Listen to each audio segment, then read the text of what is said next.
Good morning, everyone. Here we go. We got to get the Instagram going here. How's everybody doing? It is another beautiful day on Whidbey Island. Well, okay, it's a little bit on the gray side. Okay, that is running. Hey, there's always a little bit of technical stuff to figure out here. How's everybody doing today? It is another beautiful day. Today, I want to talk about what's going on with, I talk about real estate because that's what I do. And what are your alternatives for financing? There are many different options out there that most people don't think about. And maybe you've heard of some of these things, but you're not quite sure how they work. So I want to go over a few of those. So with interest rates, let's take a look at what's going on with interest rates right now. So interest rates, moved there. There you go. So interest rates right now are sitting at about 6.5% for your conventional mortgage. Let's see here. Where is it? Here we go. Mortgage rates today, 6.72 actually today.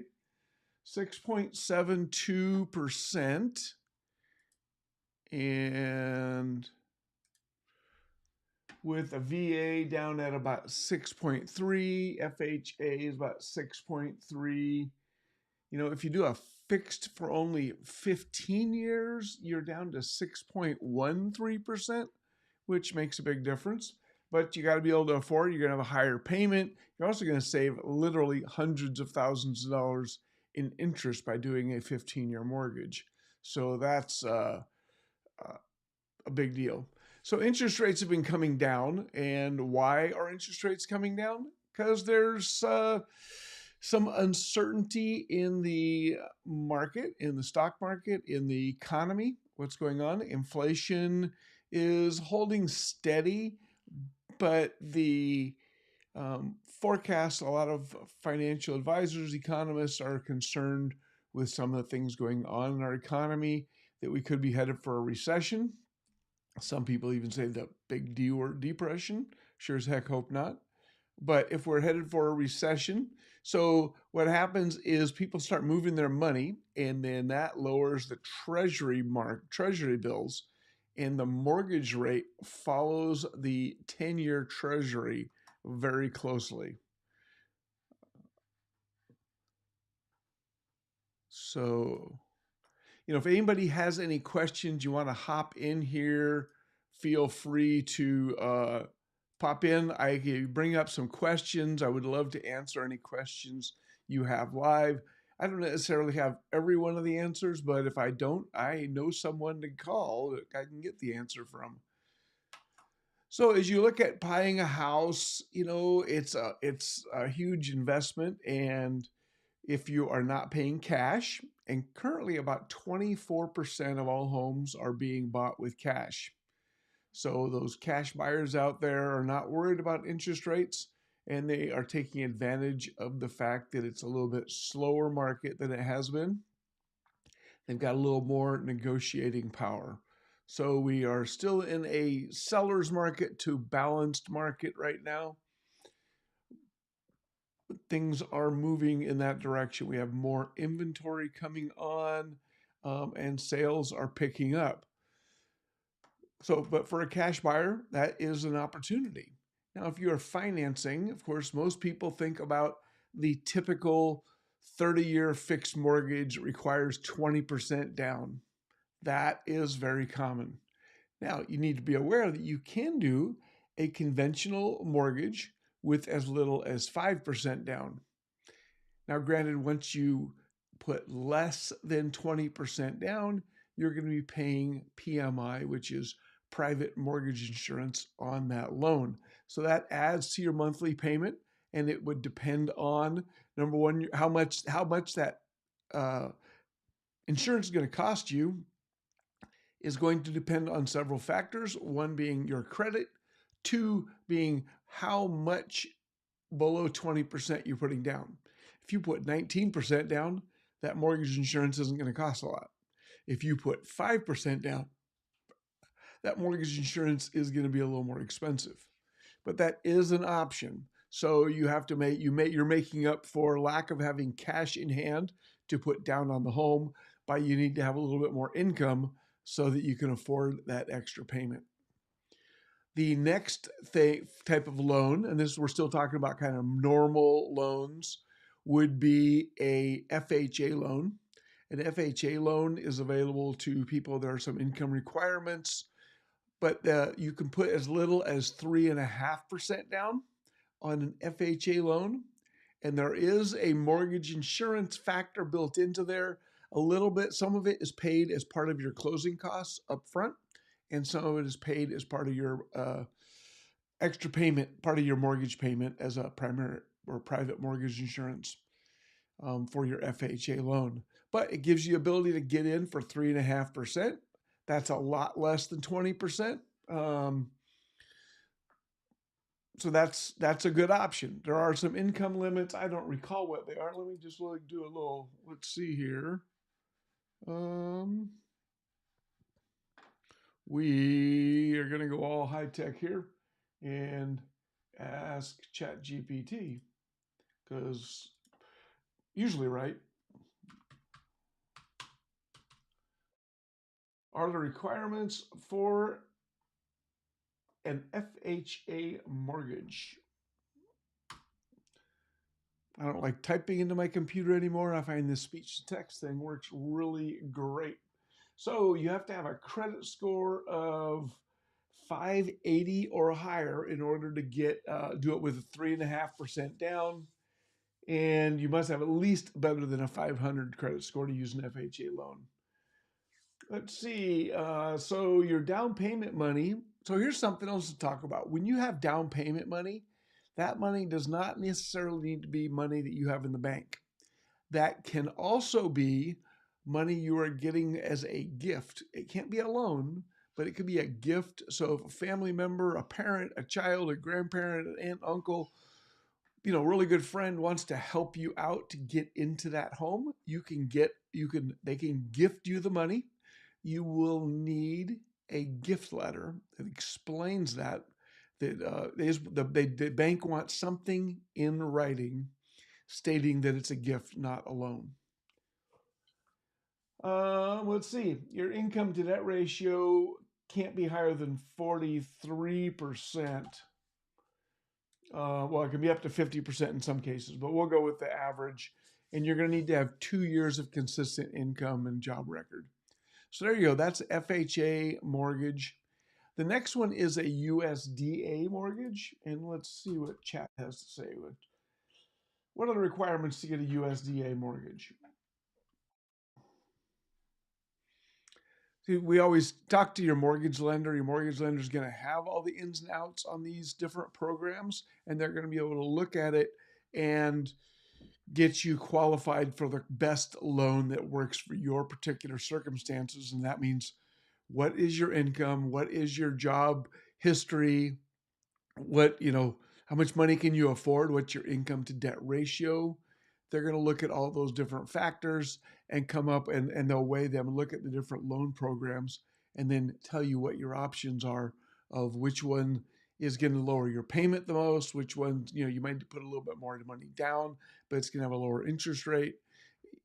When you see those interest rates publicized, there's always a caption down below and it says, for a conventional mortgage with 20% down with a credit score of 800. If you have something different than that, then your interest rate's going to be different. It could be higher and it could be lower. I recently had a client who could have put 25% down on the home. Turned out to be a better deal when talking with a mortgage lender to leave the money invested in the stock market. And the bank looks at that. That's your asset. That's your backup. So he was able to, when interest rates were at like 6.75%, which is about what they are now. This was 5 months ago. He was able to negotiate a 5% interest rate on a VA mortgage. So keep in mind, you do have some negotiating power as well. So, but you still need to have pretty decent credit, and you have to have good income. You need to have some kind of savings. So USDA only applies in areas that are rural. It is the Department of Agriculture that's issuing the loan. So but where we live happens to be pretty rural, so that works here. And they can do up to 100% on those. You have to have a credit score of, let's see, 640 is what they're calling for. And then your typical, you have to have your salary, income, income to debt ratio, 41% has to be your debt to income ratio. And with all of these government insured mortgage programs, it has to be your primary residence. Now, typically, you have to live in the home for the first year. So you can do very common investment theory plan is using an FHA loan, 3.5% down, purchase the home, live in it for a year, make some improvements, save your money, turn around and put it up for sale and sell it, and then make a profit and turn around and buy another one with 3.5% down. Or the other alternative is you live in it for the first year, then you rent it out, purchase another home with 3.5% down, move into that home. And if you do that, yes, it's a lot of work. There's headaches, but if you're going to get ahead financially, it takes work. It takes sacrifice. So you can do that and do that every 1 to 2 years. And in 10 years, you will own 5 to 10 properties, and you will be in a fantastic financial position if you've managed your properties correctly and the numbers work. You have to make sure the numbers always work. But with appreciation going up, even at the moderate rate that it's going up now at 3.5%, 4%, you're still going to be way ahead of the game in 10 years. So any of these programs can be used like that. I know plenty of people that use a VA loan. They live in it. I think with a VA, you're supposed to live in it for, I think it's 1 year, maybe 2 years. And then you can move, they get orders, they move, and they keep that house as a rental. Okay, anybody got any questions? All right, let's see. Let's jump on to, so we covered conventional mortgages,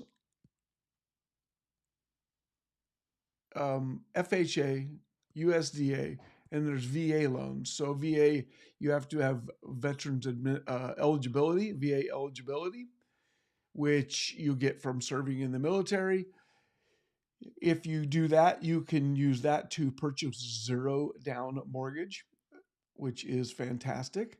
Gives you a great opportunity. The interest rates are also lower on VA and FHA mortgages than they are on conventional. I've never totally understood that, but that's the way it is. They're close to 0.5% lower. You're going to pay a funding fee, which for the VA is kind of like your like a primary mortgage, private mortgage insurance. The funding fee gets paid up front, except it doesn't come out of your pocket. They add it onto the loan. So your loan balance is going to be a little bit higher than what you actually purchased the house for. So you buy a house for $500,000, your mortgage might be $515,000 because that's for the funding fee. So if you think you're only living in a house for a short time frame, well, generally just don't buy a house because real estate is not a short-term investment. And then especially with the VA loan, because you're starting off $15,000, whatever the amount is of the VA funding fee, you owe that much more than what the house was worth on the day you purchase it. And then you have the expenses of, typically around 8 to 10% to sell your home. So you need to be in the house for like 5 years at least just to break even or make a couple bucks. So generally, real estate is not an investment you should be making for a short-term investment unless you're a flipper, and that's a whole different ballgame. So let's get into some of the things that people haven't thought about. So with any of these mortgage programs, you can do a interest rate buy down. So your lender will give you an amount that it costs to purchase a loan down 1 point or 0.5 point. A point is 1% of interest. So you pay $10,000 to buy a quarter of a point. It's kind of expensive, but you're saving, when you look at the number of how much money you're saving over the years, it can be well worth it. So you can buy down the interest rate for the entire term of the loan, or there are also what's another popular one currently is called a 2-1 buy down. And that is you are buying down, you have to qualify for the mortgage at the regular interest rate. However, you are going to, for your first year, your payment is going to be 2% based on the mortgage being 2% interest lower than the contract rate. And then for 1 year, that's the first year. And the second year, your mortgage payment is going to be based on the interest rate being 1% lower. And then the third year, you go back to paying your regular mortgage. So it gives you the opportunity to get into the home. You still have to qualify for the full payment. You need to be prepared to make the full payment. But for that first year, you get to save some money. The second year, you get to save a little less money. But it helps your finances get into the house. It also, you have the opportunity to refinance during that time period if interest rates come down enough. So that could be a positive. But you should never buy a house that you can't afford or not comfortable with the final monthly payment. So that's one option you can talk to your lender about. With the buy down, with the 2-1 buy down, the seller pays that cost. So currently, the latest numbers were 24% of buyers made an offer asking the seller to pay for them to buy down the interest rate. So instead of negotiating price down, or in addition, you can make an offer on a home and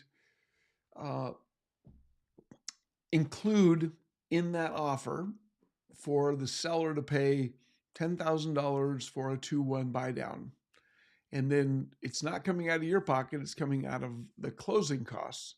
Of course, ultimately, that is mean you're paying, you probably could have negotiated that much of a lower purchase price.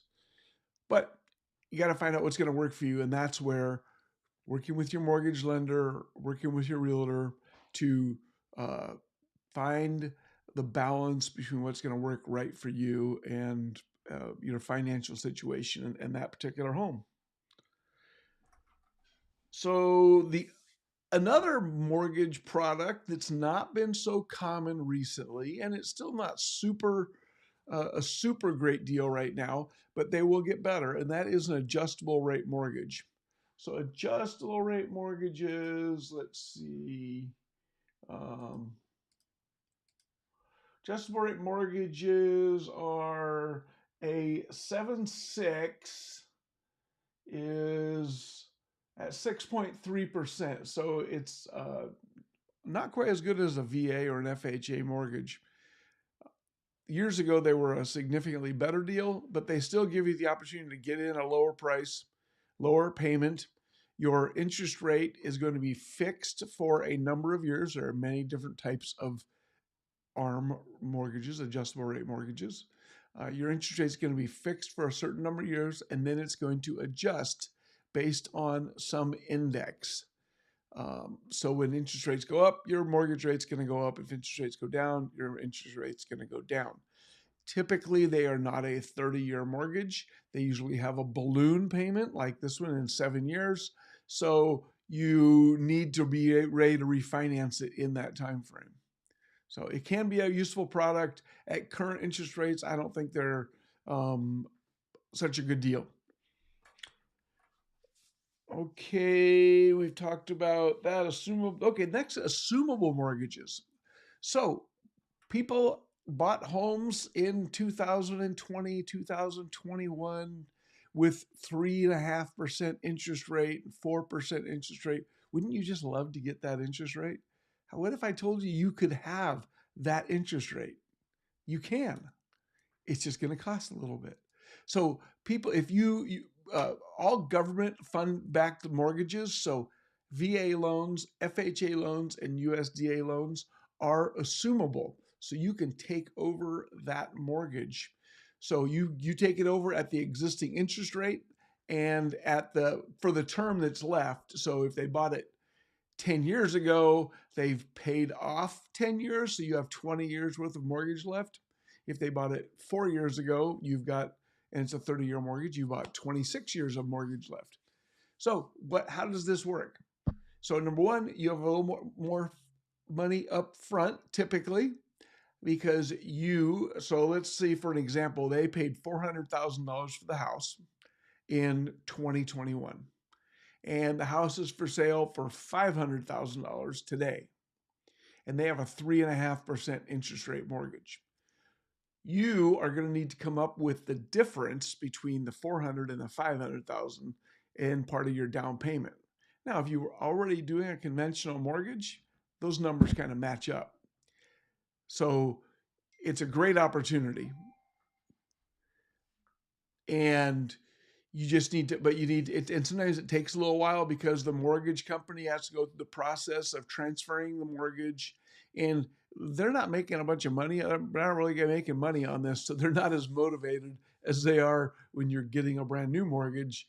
They're making money right up front, and so they're much more motivated. But it's totally doable. We have a company that will actually help expedite that process. So that's assumable mortgages are happening. They're out there. They're often advertised. You just need to understand you still have to qualify for the mortgage. And for a VA, which in our area, with the Navy population, we have a lot of VAs that are assumable. You need to be eligible for a VA loan. So you have to have the eligibility in order to assume a VA loan. Now, if you already have if you have an existing mortgage and you're assuming it and you still have your eligibility is tied up, so that you could end up with the seller has to, if you assume their mortgage, it ties up their eligibility. Now you can have more than one mortgage, one home with a VA loan, but there's a dollar cap on that. And it depends on the county you're in county and state. So it doesn't necessarily preclude them from buying another house, but it definitely limits them. So that's another factor to throw in there. And we can talk about that. Got questions. There's a lot of little ins and outs there. So we have talked about conventional mortgages, FHA mortgages, VA mortgages, USDA mortgages, adjustable rate mortgages, and assumable mortgages. Now, I got two more topics I want to talk about. Number one is with all of those loan programs, you have to come up with a down payment, except for the VA. You don't have no down payment with the VA. But the rest of them you do.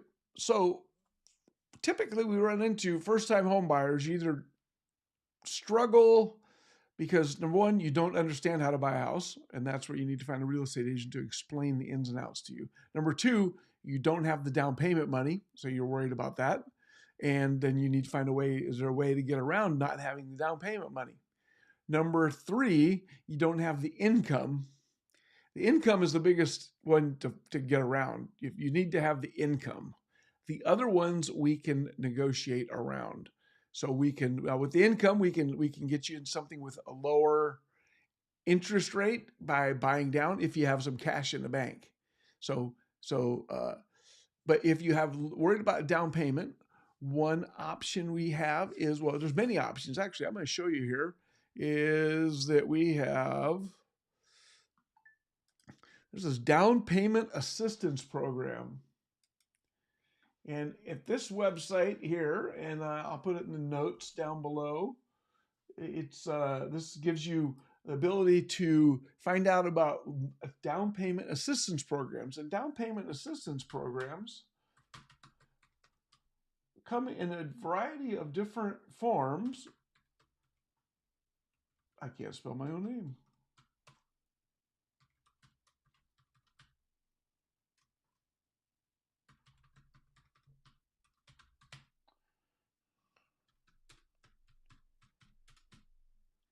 Okay, so here I'm putting in my information to get programs for our area.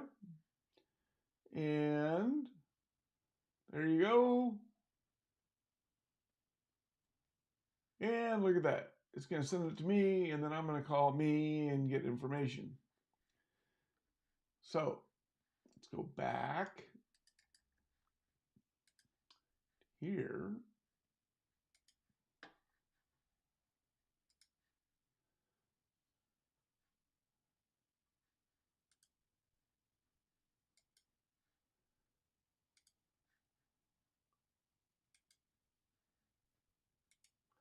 Well, this isn't working out.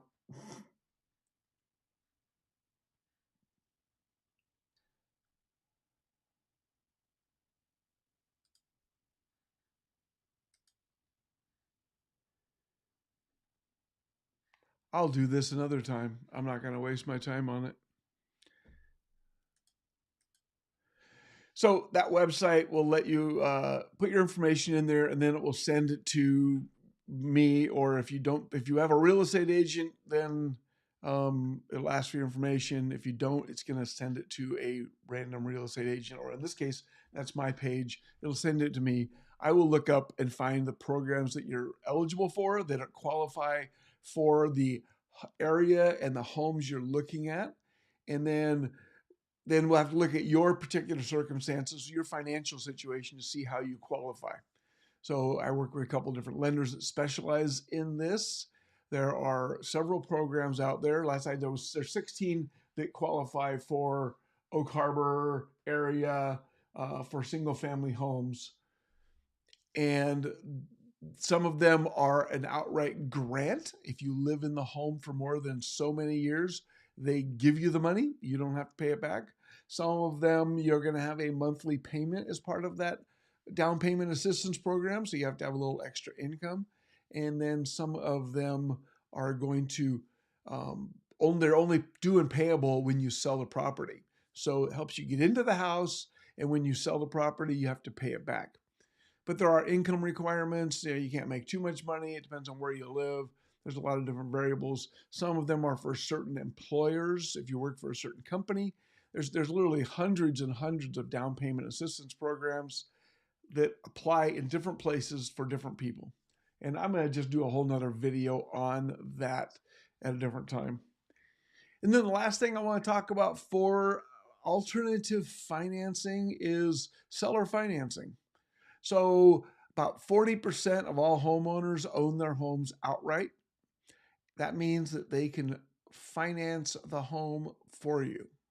So they can choose. Now, it depends on what their circumstances are and whether they are comfortable with it. It does not mean everybody's willing to do this.